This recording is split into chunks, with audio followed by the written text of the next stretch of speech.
There are all types of hustlers in this world. Some do that fast money, get money quick hustle, or it's that long play. Which kind of investor, what kind of money getter, go getter are you? Let's talk about the differences between the two and the self destructive habits that we have with both of those that keep you from getting to your goal of building generational wealth. Let's do that right here, right now on the Ujamaa Network.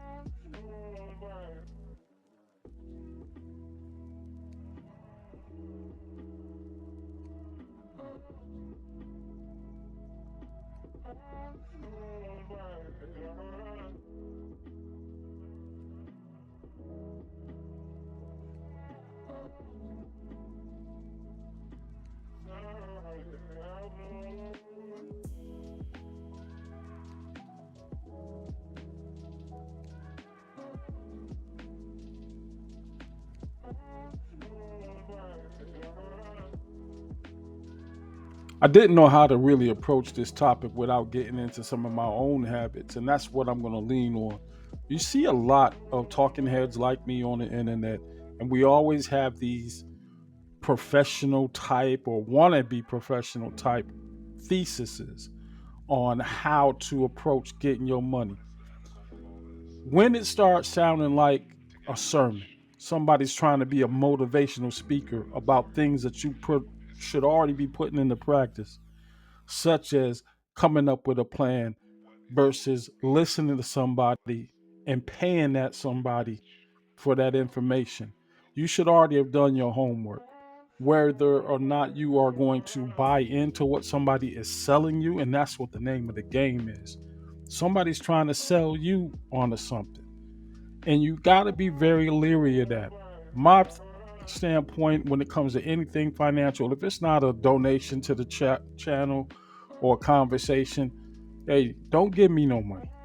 We're not professionals here. We're just telling you what worked for me. And our situations may be different from what your situation is. So let's get into this discussion about what it is about that fast money hustle versus, building that long game. And for me, I have to admit to the fact that the lure of cryptocurrency when I first got into it was about that fast money. And it was fast money based off of what I already knew about computer systems. I knew how to build computers, so I knew how to build miners. And it started branching off into different things, different revenue streams. This is a plus that I got out of doing what I'm doing.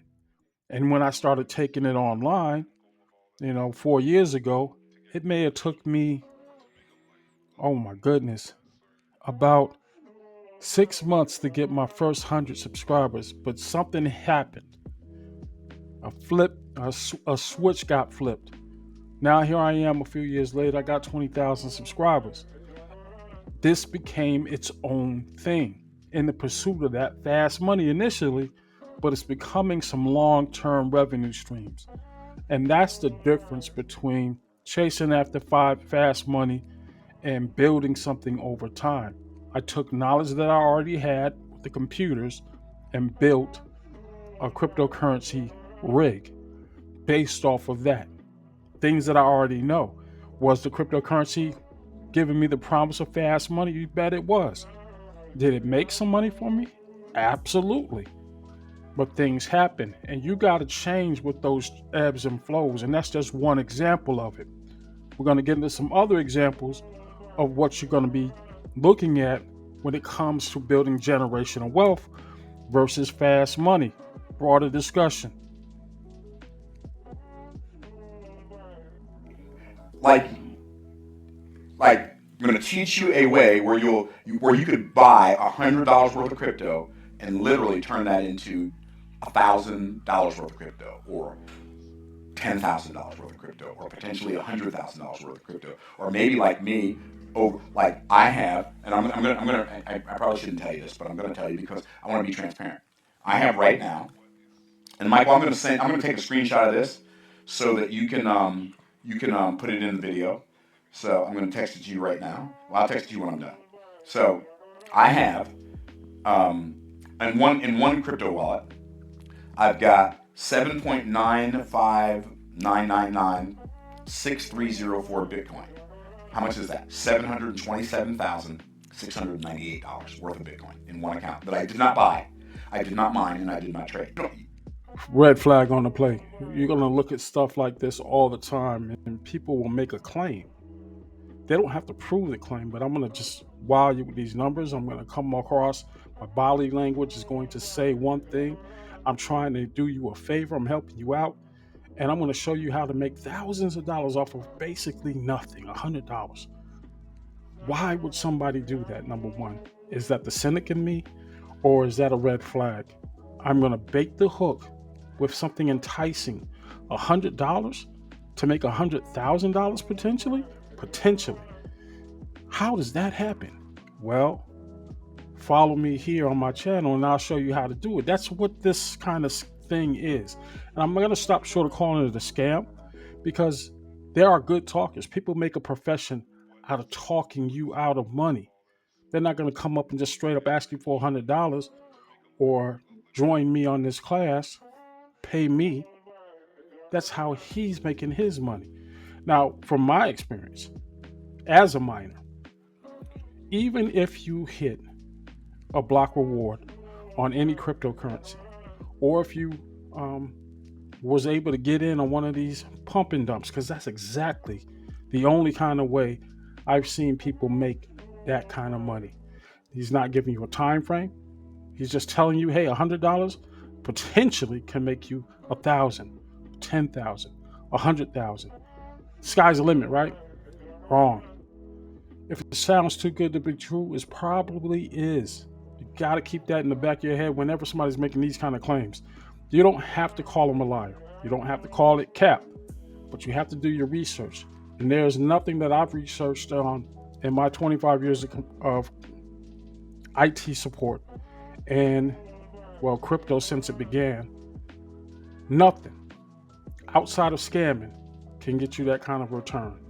Even on our best years, with a 600% return on some of those cryptocurrency investments early on. If you cashed out, you made your money. But a lot of that money was based on other people's ignorance and, quite frankly, just a lot of bad intention. Y'all really falling for those Bitcoin investing scams, huh? I'm personally a fan of them, because then you can see who the stupid people are.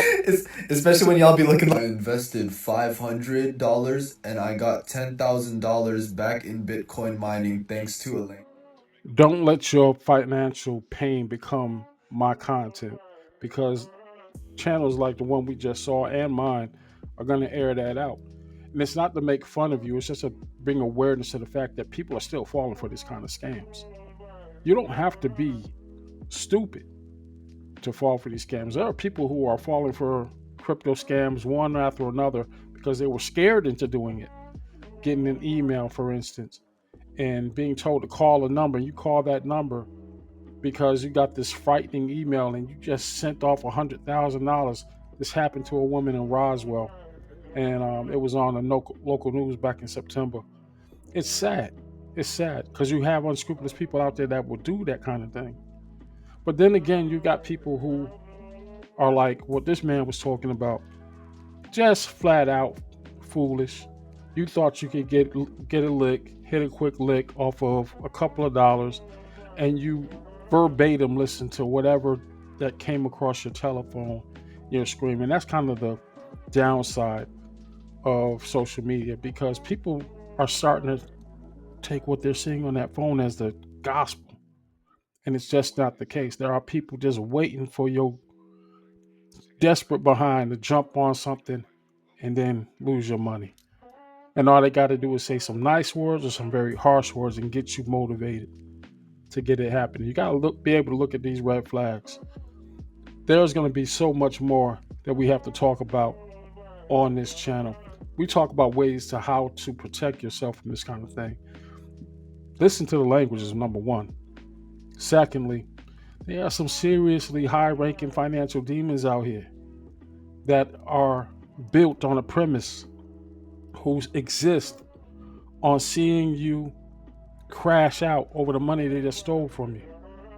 Nobody is immune to it. Not me, not anybody. You just have to be more careful about how you move, and we educate you on those things that you need to know. And again, if somebody's asking you to pay for that information, probably ain't worth it because you can get it for free or you can do the research yourself. Let's talk about it. Leave your comments below and I'll talk to you later.